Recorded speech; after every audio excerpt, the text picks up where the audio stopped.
Parenting के दूसरे video में आपका हार्दिक स्वागत है। इस वीडियो में हम बात करेंगे टाइप ऑफ पेरेंट और आपके लिए कुछ स्पेशल चीज़ लेके आया हूँ, वो है स्मार्ट पेरेंटिंग टिप्स।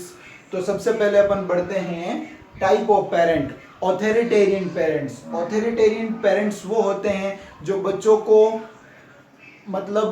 को बोलते हैं कि यही करना है, इतना ही करना है, मतलब जितना बोला उतना कर, जैसा बोला वैसा कर, मतलब बच्चों पर हुकूमत जमा देते हैं। ये होते हैं ऑथोरिटेरियन पेरेंट्स।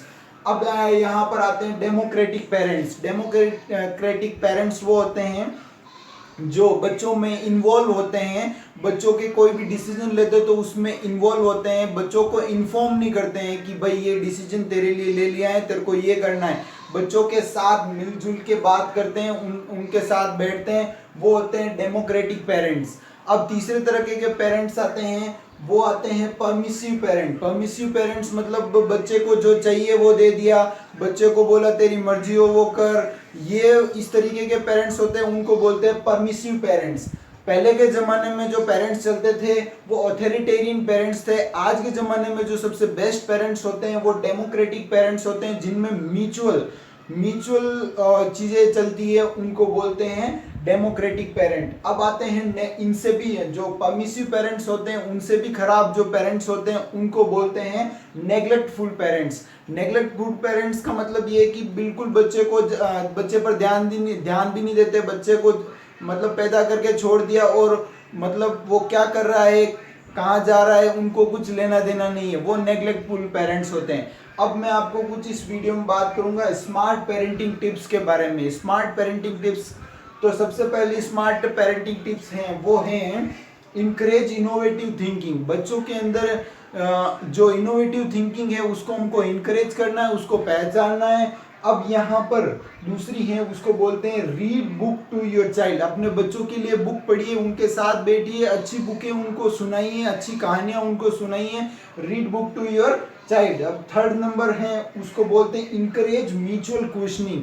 जो बच्चों के अंदर बच्चों से जो म्यूचुअल क्वेश्चनिंग होती है, आपस में क्वेश्चनिंग करनी कोई भी डिसीजन लेने से पहले, तो ये जो म्यूचुअल क्वेश्चनिंग है उसको अपने को इंक्रीज करना है अपने चाइल्ड और पेरेंट्स के बीच में। अब नेक्स्ट आती है प्ले विथ योर चाइल्ड। बच्चों के साथ खेलना जरूरी है। Teach them to budgeting. Budgeting उसको सिखानी है कि बजटिंग क्या होती है, किस तरीके से उसको जो उसकी पॉकेट मनी दी है उससे वो किस तरीके से यूज़ करेगा। इससे उसकी जो इमोशनल रिक्वायरमेंट होगी वो कम होगी। मतलब एक फिक्स अमाउंट दे दिया कि इतना खर्च करना इस महीने में, तो उससे उसको पता है कि इतना ही मिलेगा, तो उससे उसकी इमोशनल रिक्वायरमेंट होगी वो कम हो जाएगी और इंटेलेक्चुअल कैपेबिलिटी है वो इंक्रीज हो जाएगी।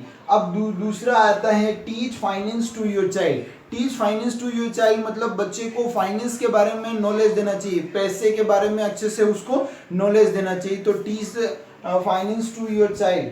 अब बच्चे के अंदर 4 तरह की स्किल डेवलप करवानी बहुत ज़रूरी है। एक अच्छे पेरेंट्स होते हैं उनकी ये जिम्मेदारी होती है। तो सबसे पहले लर्निंग स्किल होती है, बच्चों को किस तरीके से सीखना है वो स्किल बच्चे के अंदर डेवलप करनी ज़रूरी है।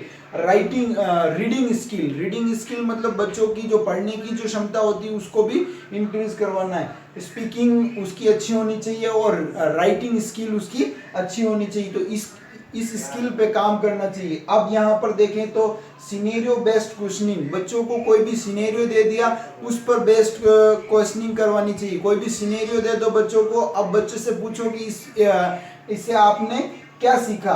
अब पैशन ओरिएंटेड कंटेंट दिखाओ। बच्चे को पैशन ओरिएंटेड कंटेंट दिखाने का मतलब है कि बच्चे का किस में पैशन है उससे रिलेटेड उसको कंटेंट दिखाओ।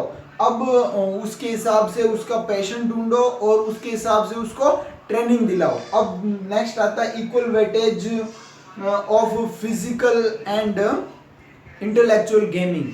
दोनों गेमिंग को इक्वल वेटेज देना है। फिजिकल गेमिंग को भी जो इक्वल वेटेज देना है और जो इंटेलेक्चुअल गेमिंग होती है, जैसे वीडियो गेम या मोबाइल के अंदर जो गेम होते हैं उनको भी, इनसे भी बच्चों की जो इंटेलेक्चुअल कैपेबिलिटी होती है वो इंक्रीज होती है। तो इक्वल वेटेज देना है अपने को।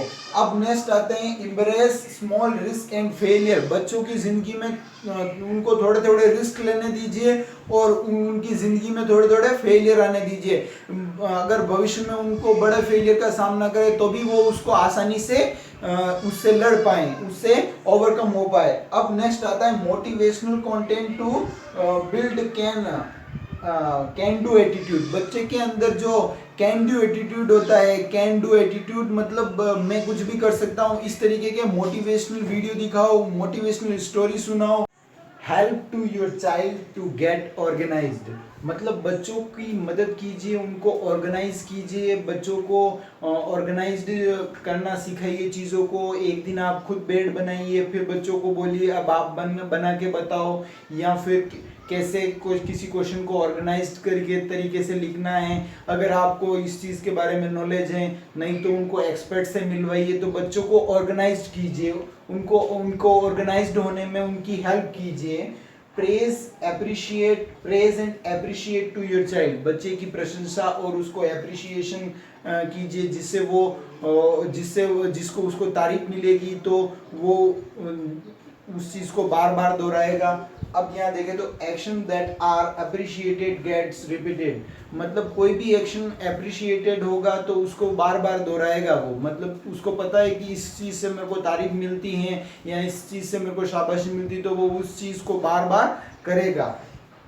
गोल ओरिएंटेड डिस्कशन कीजिए बच्चे के साथ, उसके गोल से रिलेटेड जो उसका गोल है उससे रिलेटेड उससे डिस्कशन कीजिए, उससे मिल बैठ के बात कीजिए और उसकी प्रॉब्लम को सॉल्व करने की कोशिश कीजिए। Don't micro manage your child, बच्चों को माइक्रो मैनेज नहीं करना है, वरना वो एक दिन अपने को माइक्रो मैनेज कर देंगे। Help to your child deal with the struggle, बच्चे की हेल्प कीजिए, अभी वो जिस चीज के स्ट्रगल से गुजर रहा है उसमें उसकी हेल्प कीजिए। अब नेक्स्ट आता है वर्क ऑन द रूट्स, बच्चे की रूट्स पे काम कीजिए। अब अगर रूट्स ही मजबूत होगी तब जाके एक वृक्ष खड़ा होगा और वृक्ष के जब ही फल लगेंगे, इसीलिए बच्चों की रूट्स पे काम कीजिए।